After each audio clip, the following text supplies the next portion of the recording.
энэ намрын чуулганы засгийн газрын бүтцийн өөрчлөлтөөс гадна төрөөс төмөр замын салбарт баримтлах бодлогыг хэрэгжүүлэх тухай улсын хурлын тогтоолын төслийг нэн яралтай батлах ёстойг сануулсан байна.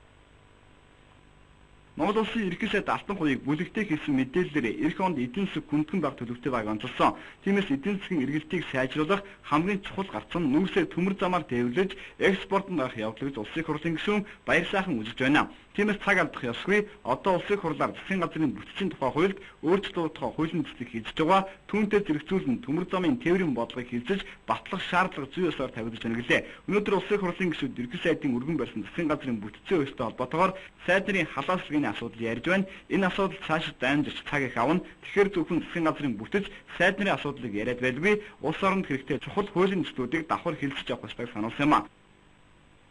Сайд нарын халаалт шийдвээ. Сайд нарын ширээ самбарын асуудал их яригдж байна л да. За тэгээд өмнөх засгийн газрын бүтцийн өөрчлөлтийн талаарх ийм байр суурьуудыг харж байхад ерөнхийдөө их амархан шийдэгдэх асуудал биш. Энэ бас нэлээд хугацаанд мэтгэлцээ маргаантай явагддаг асуудал. Тэгэхээр маш их Монгол төр маш их цаг хугацаа алдж байна. Тэгэхээр маш яаралтай төмөр замын асуудал, төсвийн асуудлаа энэ бүтцийн хажуугаар бас хилцээд явах нь зөв зүйтэй гэдгийг бас та бүхэнд хэлмээр.